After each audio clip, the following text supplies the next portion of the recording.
Money Talks. I'm Genevieve Westcott with your latest financial news from across New Zealand and around the globe. Coming up, New Zealand's record high exchange rate, the risks and the rewards for our agriculture sector. What's up with commodity prices? And the battle between Fonterra and the government over raw milk regulations. The latest developments from the man in charge, the minister responsible for all things agricultural. All this and much, much more. Joining me today is the Right Honourable Minister for Primary Industries, David Carter. Thanks for being with us. And editor of the National Business Review, Nevil Gibson. Nevil, welcome. The agriculture, food and fishing industries are major drivers of New Zealand's employment and economy. They generate about 70% of our merchandise export earnings, worth $31.5 billion in 2011. So how come, Minister, last week when your finance colleague, Bill English, was here, he didn't mention agriculture once when he talked about the economy? Because he knows it's in good hands. He just leaves those comments to me. Nevil, what's your take on how the rural economy seems to be doing compared to the rest of the economy? Well, it's fashionable to be pretty, negative about economy all around the world, but in fact there's a lot of very good news about, and one of them came from HSBC when it was looking for it started in 2010 and it did a 40-year projection through to 2050, and it's quite phenomenal because it's driven by demographics, and that's where the food and agricultural sector will do well, because we've got 9 billion people on earth. That's going to keep rising for the foreseeable future, and they need food, and that's basically what it's all about. One of your biggest responsibilities, of course, Minister, international trade. Wonderful opportunities, but a lot of risks as well. How tough is it going to be out there as other countries juggle to get more, a bigger slice of the pie that we are now producing for the world? Well, I think New Zealand's very well positioned in this regard, in that the other countries that are chasing new markets, particularly South American countries, don't have the reputation, don't have the backing that New Zealand has. So I often say to my farming audiences, New Zealand's no longer a low-cost producer of food, and we should be proud of that. So we've repositioned ourselves as a producer of food of quality, and that puts us into quite different markets than the mass markets. China's become extremely important, our second largest trading partner, and potentially could become our largest trading partner in the not too distant future. All markets are important, and that's why Minister of Trade Tim Gross is doing so much work with further free trade agreements, Russia, India, we're working with the Gulf states, and of course the Trans-Pacific Partnership is the holy grail if we can tick that one off as well. One of the problems, of course, though, and Nevil, we've talked about this previously, is the fact that your government now has to make some tough economic calls. You're cutting back a lot of areas, a lot of public service jobs going, Ministry of Foreign Affairs and Trade also being cut back. Isn't that a risk for us and for our exporters? I mean, who's going to be doing the business for us? If it's done poorly, it's a risk. If it's done well, I don't think it is. What the government has said to New Zealanders is, New Zealand, you pay for your public service. It is absolutely critical that we deliver the most efficient public service. In my own area, we've brought together the New Zealand Food Safety Authority, Ministry of Fisheries into MAF. We've been able to cut staff by about 10%. I think we've got a more efficient Ministry of Agriculture and Forestry now than we had, more focused on delivering to the needs of the New Zealand primary sector. So Murray McCully, as Minister of Foreign Affairs and Trade, is attempting to do exactly the same with MFAT at the moment. But, the fact is there's going to be fewer guys and gals doing this sort of business around the world. Are you concerned about that? Well, I'd like to ask Mr. Carter whether the emphasis on trade is going to come through in this restructuring of the ministry, where the business development side, the export promotion, becomes the primary focus of our foreign staff, and all those people who are interested in sort of the big global issues are sidelined in favour of a commercial mind. Definitely not. New Zealand government has an overall focus on economic growth. One of the most important levers of economic growth is innovation, science and trade. Absolute focus on the trade aspect of it. Some of the cuts that are proposed at MFAT are actually overseas staffing for some of these posts. Can we find a more efficient way to do it? There will be no loss of attention on grabbing those trade opportunities. Some of it's through trade and enterprise, which of course comes under the auspices of Ministry of Economic Development, but this government is focused on export growth and trade. And that will mean getting into other countries you didn't mention, like Philippines, Bangladesh, Indonesia. These are these big demographic countries that are going to be have middle classes developing already. The opportunities for New Zealand food producers are all around the world. So there are numerous markets that we still have potential to tap better. We're focused on some of the bigger ones at the moment, particularly India. If we could achieve with India what we achieved with China, that in itself is a huge opportunity for all New Zealand food producers. Let's bring it on home and talk now about Fonterra, the raw milk regulations. Submissions have just closed from Fonterra. How are you reading it at this point in time? It was a pretty noisy debate. I was surprised by the extent of the noise. Were you really? Why were you surprised? Because what we're proposing to do around the raw milk regulations, I would have thought would satisfy most players within the dairy industry. The initial response from Fonterra shareholders was we hadn't listened to their initial concerns.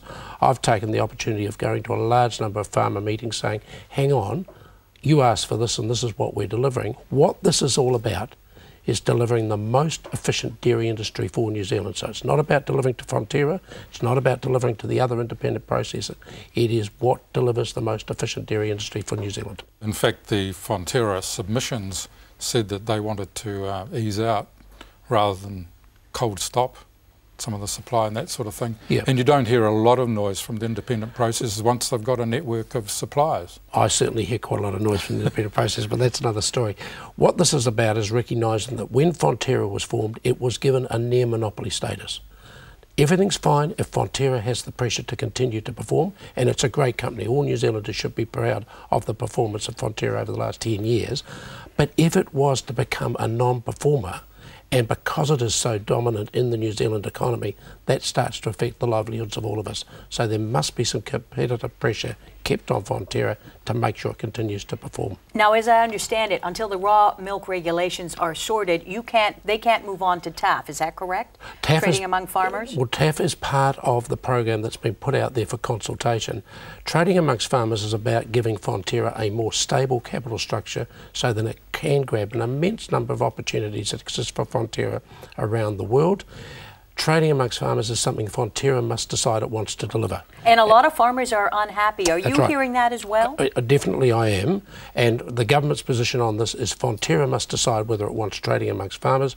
Government is supportive of trading amongst farmers and then will facilitate the delivery of trading amongst farmers via legislation if Fonterra decides to proceed with it. Thanks, gentlemen. Coming up after the break, the kiwi fruit crisis. What's next for growers and consumers?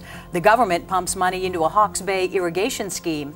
And what about the latest rift in the troubled red meat sector? But first, a new investment fund is seeking public and private money to buy up South Island dairy farms. Pastoral Dairy Investments is offering the public 25 million shares at $1 a pop with a minimum investment of $20,000. The group will seek a further $50 million from private investors. It'll be run by Fonterra Director Malcolm Bailey to give mum and dad Kiwis a chance to invest in the dairy industry. So answer this in our Farmers Facts and Figures quiz. Over the next 18 months, how many large South Island dairy farms will the group be looking to buy?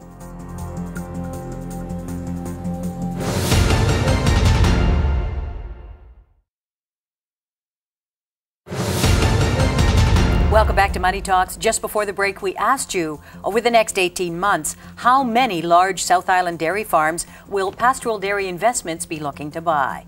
Up to 8 large dairy farms. The offer closes in April. We're back now with David Carter and Nevil Gibson. And Nevil, let me begin. How high is the dollar going to go? Well, I don't think the dollar's going to go much higher, but it's not going to go backwards either because it is very much linked to commodity prices. They've become quite at an interesting point because food prices have been coming down for probably the last 6 months, and that's a good thing for consumers. But the oil prices remained pretty much above $100 a barrel US. So, and that's squeezing some of the economies. So that's going to be interesting to see just where food and commodities go. So the prices there aren't going to start going up again anytime soon. But the pressure on the dollar, the New Zealand dollar and the Australian dollar, may continue. And they might just drift off a little bit, but I wouldn't see them going through the roof as they did towards the end of last year. Would you agree, Minister? It's all a bit of a crapshoot, isn't it, when it comes to forecasting growth for your government? We don't forecasting the exchange rate as well. And forecasting the exchange rate. But we really don't know what's happening out in the globe. That makes things tough for the beehive. We do. We know that the rest of the world, the developed world, is struggling. We know the American economy is pretty sick. We know the European economy is very precariously positioned. So one of the reasons we have an exchange rate that's very high is it's backed against the US dollar, for example, or the euro or the sterling, where their currencies are weak.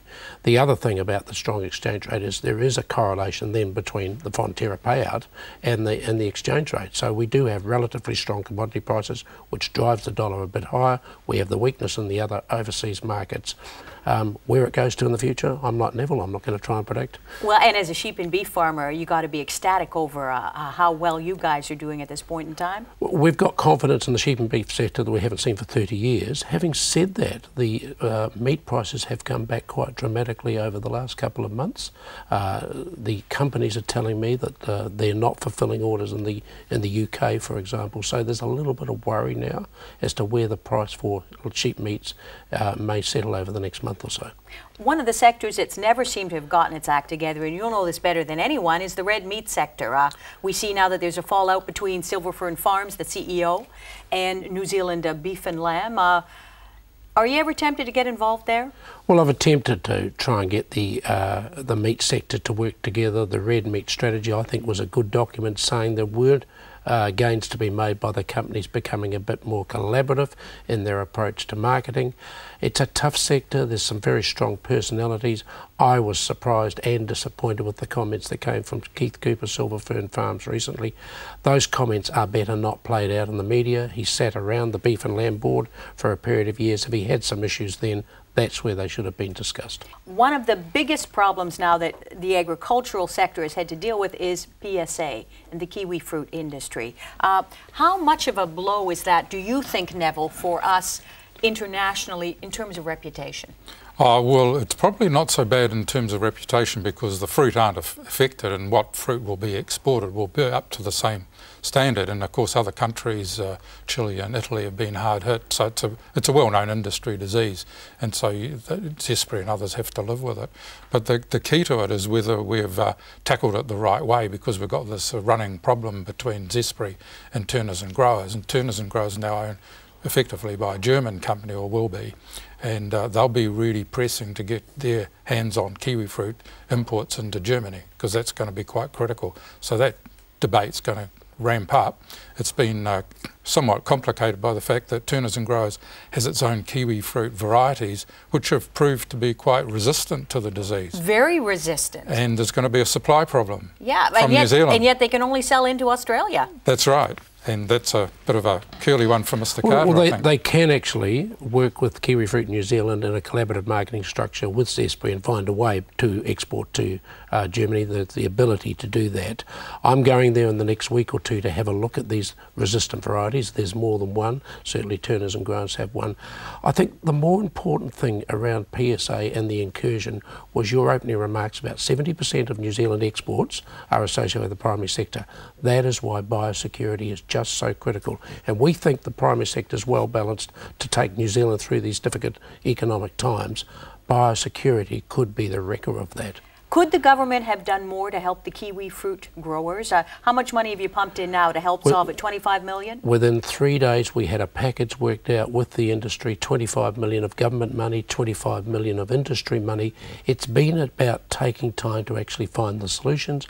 The solutions look as if they're in a resistant variety, or maybe more than one resistant variety, and that's why I think the government has acted reasonably quickly. I think the government, the kiwi fruit industry would say the cooperation and collaboration from government has been superb in this instance. But it really highlights how important biosecurity is. Absolutely. And you've set up a new program recently about border management. Tell me about that. What we're trying to do, well, there's two parts to it. The first thing we're trying to do is get the most effectiveness we can at the border. And at the moment, if you look at the border systems, most of the risk is in the ports rather than the airports. But can we profile the risk and spend more time looking at the risky items and facilitate the less risky items through the borders to assist trade and travel? The second part of the program is let's work with industry so we're better prepared for an incursion. And if you take PSA, it was rife throughout China, Italy, Chile, before it got to New Zealand. in hindsight, it was almost inevitable the PSA would hit New Zealand. Were we well prepared that it hit? I don't think we were. We could have been better prepared if we'd been talking to industry. Can we talk now about irrigation quickly, water storage? I mean, we have a huge resource here in New Zealand, but we've never really come to grips with it like they have in, let's say, North America. Why is it taking so long? Well, it's taken hundreds of years. I've been talking about it in Canterbury for hundreds of years about the importance of storing water. I think we've made a lot of progress over the first 3 years of the national government. It's a matter of taking a collaborative approach to get there. If you have a fight with the environmental groups, it'll just become a fight fought out in the courts. What we've done is a more collaborative approach, trying to make sure that everybody appreciates why we need water storage. It will actually have better environmental outcomes if it's done correctly, with increased water, minimum water flows, etc. for some of our rivers. It's not just about water storage, it's also about water quality. And Nevil, what we're going to see is more and more intensive farming, particularly dairying in the South Island. This could be a huge headache for the government, correct? Well, it's a problem because there's a perception that it's dairy is a dirty industry, but in fact it's not. Our water quality in most terms is probably top in the world. We do have probably an environmental group that is far more vociferous in our country than in other countries. We also have iwi, and iwi have already signaled that water, as far as they're concerned, is very sacred to them. You're going to have to come to terms with that as well. How are those negotiations going? They're going reasonably well. What we've done is we've put the Land and Water Forum together, which is about 58 different stakeholders, including iwi, and that's where we're trying to find ways of recognising there are some challenges around the dairy industry. I think science could help dissipate a lot of those concerns by better farming practices. If we work collaboratively with the Fish and Games, the regional councils, the generators, Federated Farmers, Fonterra and iwi, I think we can find some solutions as to how to govern water, how to set limits on use and quality. And how much it's going to cost to use it as well. Well, I think that's another debate about whether we get more efficient water use by having some sort of pricing mechanism. That might come in the future. At the moment, there's plenty of water in New Zealand. We're gifted with it. We just waste it by letting most of it flow out to sea. Thank you. Coming up after the break, Future Proof on the highways and byways of the economic world as our experts point out what's coming up. But first, answer this in our Farmers Facts and Figures quiz. What does Beef and Lamb New Zealand's mid-season update estimate the average profit will be for sheep and beef farms? The answer when we come back. Stay tuned.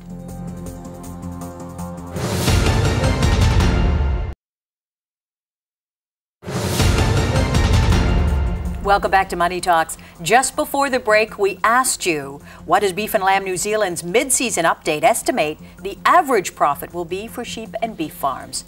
More than $133,000, up 17.6% on last year, and the highest in 10 years. That's got to be good news. It does. The sheep and beef sector's had it tough though. For 10 years, it's been pretty hard to make a dollar in that sector. There's been a lack of confidence by farmers themselves. This year has been a good year. It's been also a good season. That's helped. What we've now got to do is embed that so that there's stability and confidence in that sector going forward. What's the biggest problem that keeps you up at night in terms of your responsibilities? The risk of biosecurity. In my mind, the New Zealand economy is so dependent on primary production. If we were to get a significant incursion, it could wreck the outlook of the economy for a decade. So the biggest risk to us is a biosecurity incursion, and that's why so much focus must go on making sure we do it as well as possible. We're never going to keep everything out. We've got to realise that. We've got to keep the big ones out or be ready to respond very quickly if they get here. And we have our good reputation, and once that's gone, we're all in big, big trouble. We've got to make sure the reputation doesn't go. Yeah, I think we exactly. can continue to enhance our reputation. Yeah. How much money is spent in terms of your ministry? How many millions of dollars, and how many staff do you have? The staffing's about 2,200 at the moment. The overall ministry spend would be about $300 million. Do you see that you're going to have to cut back in terms of your staffing like the other government departments? I know that you merged, but 2,200 staff, that's a lot. It was 2,500, so there's a loss of about 10% there with the merger. We're on absolutely zero growth budgets. The whole of the government is. It's a matter of cutting our cloth and making sure that every dollar of government expenditure within the MAF vote is spent as efficiently as possible. One thing we haven't talked about, the Crayford Farms. It seems now that John Key isn't quite sure if he understands what the OIO has said by stopping the sale, and he may be going to court over that. Tell me more. I'm not sure where it's at either. It's not my responsibility. The OIO was asked to review it following the decision by Justice Miller. That's where it must be at the moment. Where it goes to from here, I just don't know. Are you concerned about how our international reputation as we continue to quibble over whether or not the Chinese get this land? Yes, I am. I think this country was founded on foreign investment. We are short of cash. Most farmers have high mortgages to overseas-owned banks. I think an element of foreign investment is actually good for New Zealand. If it got out of control, government would have to deal with that. But when around 1% of productive farmland is owned by foreigners, I think New Zealanders should welcome those people to New Zealand. What do you think, Neville? Well, I think the being a raving capitalist yourself. That's right. And then I read the decision, and then I realised that the Act, as amended by Bill English, actually basically says no one's allowed to own land if they're a foreigner unless they're going to live on it. The conditions for owning it as an overseas resident or company are very, very high. Too high, I think, and I'll have to relook at the Act. Okay, so or the regulations and that sort of thing. It ain't over yet, but what do you pick in the decision? I think the judge is right, and they'll have to, nobody can jump over the hurdle that's there, because you can't produce more out of land as a foreigner than you can as a New Zealand farmer. And of course, that's the pragmatic answer. And it's the domino effect. As this decision goes, so go many others. Oh, I think the government would be highly relieved if the Chinese aren't allowed in as owners of land, because the political ramifications of a Chinese government owning land in New Zealand are too great. But if they buy factories, invest in that kind of thing, no problem at all. Should there be a cap, do you think, that this government puts in place as to how much farmland is up for sale? I mean, it's never been done. Up for sale to foreigners, to foreigners, yes, correct. If you're a farmer wanting to sell your land, you want the highest price possible. Take all the foreign interest out and say it's not allowed into New Zealand, then expect the value of land in New Zealand to come back considerably. I don't think that'd be in the interests of those that own land here at the moment. But they're only 1%, so it's not already... I don't think it's as big a factor as getting more local ownership, because... And what about the national interest? And what about the future generations? And what about your grandkids? But just take the recent investment by the man from the United States or Canada, Mr. Cameron, who bought two farms. He's from Canada. $20 million, apparently spending another $20 million on his dwelling, then going to do 2 more movies in New Zealand. That investment, that sale of 2 farms to a foreigner, was extremely beneficial for New Zealand. So no qualms whatsoever, you're happy? I think provided there's limits and provided the investment is of value to New Zealand, it should be allowed to. I don't agree with Neville's interpretation of the new rules around the Overseas Investment Office. If it is as Neville says, then clearly those rules have gone too far. I don't think it is, because I don't expect Mr. Cameron will have any trouble coming from Canada to buy 2 farms. And he started out as a truck driver. He's done not too badly, really? I'd say. Yes, apparently. Now listen, Neville, you've been watching Goodman Fielder. What's going on there? Well, this is an interesting case where the price has been driven down so low of a company, Australia and New Zealand based, because it's been squeezed in the market by supermarkets and by rising commodity prices. This is the country's biggest baker, largest food company generally, and also in Australia. But its share price has gone through the floor last year, so an overseas buyer has come in, and that's a Singapore-based commodity trader called Wilmar, who've already bought up a big chunk of the Australian sugar industry. So that's another issue where a foreign investment is actually telling the locals, you can make these companies too cheap, so we're going to buy them, and that's exactly what's going to happen here. Your reaction? I don't know of this at all.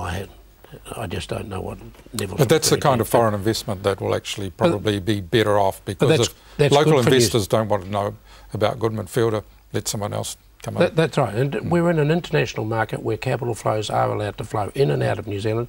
In my mind, if somebody's seen a bargain because New Zealand investors haven't, then that man's going to be able to come in here and buy a share of Goodman Fielder. I don't see a problem on that. Thank you very much. Thanks to my guests, editor of the NBR, Nevil Gibson, and David Carter, Minister for Primary Industries. Be sure to check out our website. Meantime, on a more delicate matter, sheep and cattle take the cake when it comes to releasing methane, as much as 1/3 of all of New Zealand's greenhouse gas emissions. Big picture, methane also accounts for more than 40% of all emissions when it comes to global warming.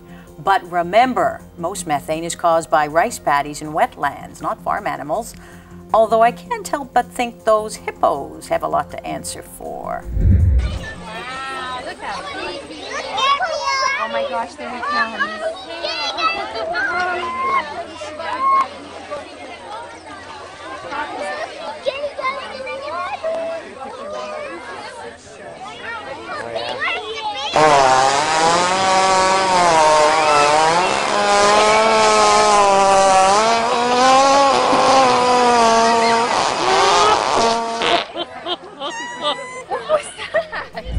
Keep the faith. See you next time.